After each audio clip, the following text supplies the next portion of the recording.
Hey basketball guys, we have news. Let's go to more news from the Golden State Warriors, but before that, don't forget to subscribe to the channel and leave your. The window for Stephen Curry is closing and the Warriors want him to be a champion in the final years of his brilliant NBA career. And for this reason, the Warriors executives want to strengthen the roster for next season.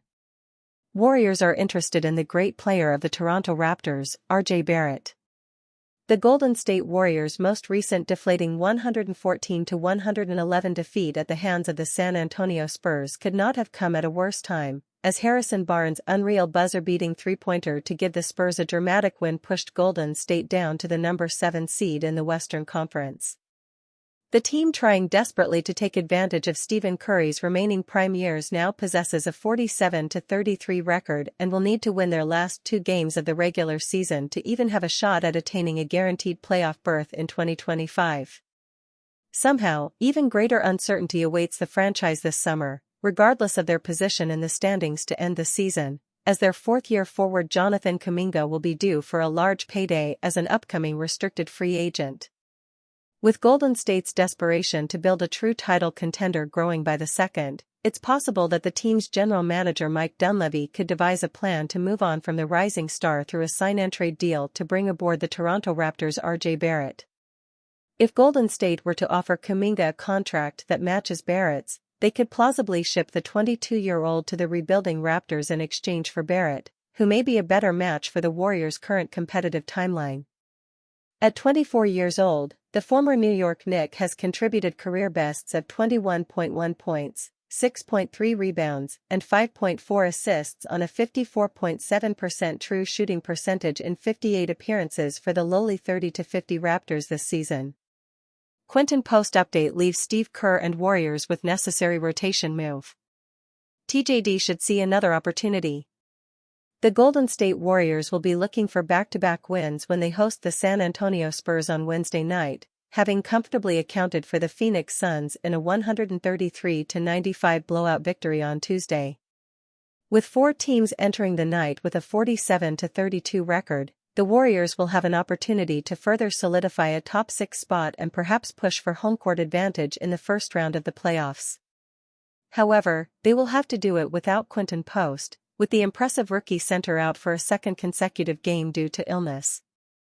Golden State will also be without Gary Payton II, who missed Tuesday's win as well with knee inflammation following an impressive 16-point performance in Sunday's loss to the Houston Rockets. Tracy Jackson-Davis should see big minutes against the Spurs. Post's absence against the Suns allowed for some rare first-half playing time for Tracy Jackson-Davis after months of largely being outside the rotation mix. The second-year center took advantage, connecting with Stephen Curry on a pair of alley-oop dunks as part of a 7-point opening stint. In his most playing time since January, Jackson-Davis finished with 13 points and 8 rebounds that also included a highlight slam over Mason Plumlee in the fourth quarter. The 25-year-old's 13 points were the most he's had in a game in nearly 3 months when he had a 14-point, 10-rebound double-double against the Detroit Pistons on January 9. While it may be hard to take too much from such a one-sided contest against a Suns team that offered little resistance, Jackson-Davis did provide a reminder of his athleticism and unique traits that Post and veteran big man Kevin Looney don't possess. With Post out again on Wednesday, Steve Kerr should have no choice but to turn back to Jackson-Davis in the hope that he can deliver again in similar fashion. This could provide a huge opportunity for the former 57th overall pick so close to the postseason, and may leave some serious rotation questions for Kerr if Jackson-Davis can play well. Payton's absence could also lead to more minutes for the likes of Moses Moody, Jonathan Kuminga and Gue Santos, with Golden State able to share playing time around on Tuesday thanks to the dominant victory.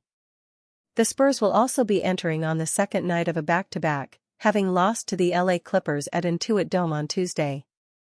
They've been without stars Victor Wembanyama and De'Aaron Fox for a fair period, subsequently going 9-18 since the All-Star break, which included a 148-106 loss to the Warriors on March 30. Warriors have a key Draymond Green question they must answer in offseason. This is still a long-term issue. After months of lineup uncertainty and a lack of stability, the Golden State Warriors have finally settled into a constant starting lineup that's seen them rolling since the Jimmy Butler trade. Steve Kerr has prioritized flexibility on both ends of the floor, solving the starting lineup doubt with a unit of Stephen Curry, Brandon Podziemski, Butler, Moses Moody and Draymond Green.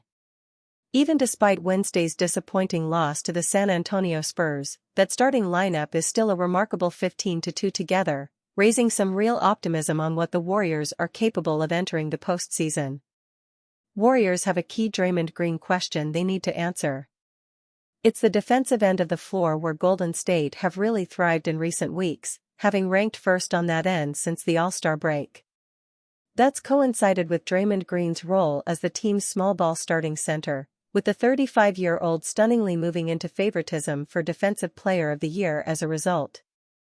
Green's ability to battle with the best big men in the league at his size and at this point of his career is truly remarkable, subsequently lifting not only his stature but more importantly that of the team. While his role is almost certain to remain the same over the remainder of the season, the Warriors retain a key question in regards to Green that they must answer in the summer. Can Golden State really go into a full season with a 6 feet 6 inches Green as their starting center? The answer should be no if they truly want to prioritize his longevity and ability to make an impact later in the season when it really counts. If the answer is in fact no, what's the alternative? Do the Warriors put their faith in a young Quinton Post to take the necessary strides defensively to become a consistent, full-time starting center? Can Tracy Jackson-Davis have a huge offseason and use training camp as a means to propel himself back into the starting lineup? As good as Green has been since the All-Star break as a small ball 5, Golden State still have a conundrum with this position when it comes to the medium and long term. The franchise passed on acquiring 2x All-Star Nikola Vucevic or another alternative center option at the midseason deadline, and probably for good reason given Post's stunning emergence as a real rotation piece. However, looking at the trade landscape or the free agency market for a starting caliber center may still be on the radar for the Warriors depending on how they feel about Green's long-term small ball 5 viability, and the faith they hold in the pair of young big men. Steve Kerr is leaving only one answer for Warriors in big Jonathan Kuminga decision. This isn't good. With a decision on his Golden State Warriors future needing to be made in the next few months, Jonathan Kuminga is struggling to generate much momentum upon his return from a long-term ankle injury. Kuminga raised some optimism with an excellent performance in a big game against the Los Angeles Lakers on Thursday, but has since failed to score more than 10 points in any of the last 4 games amid a limited bench role. Steve Kerr is leaving the Warriors with only one answer on Jonathan Kuminga. The relationship between Kuminga and head coach Steve Kerr has been a major talking point at different points over recent years, and it's once again rearing its head at a vitally important time for both player and franchise. In 14 games since his return from a 31-game absence, Kuminga has played 25 minutes or more just 3 times and has scarcely been used in Golden State's closing lineups. The 22-year-old's minutes saw another downturn on Wednesday night against the San Antonio Spurs, having played just 18 in the heartbreaking 114-111 loss. Perhaps most notably, Kuminga only played 2 minutes in the fourth quarter, with Kerr preferring fellow youngsters Moses Moody and Brandon Podziemski despite each shooting 3 of 11 from the floor and combining for 2 of 12 from three-point range.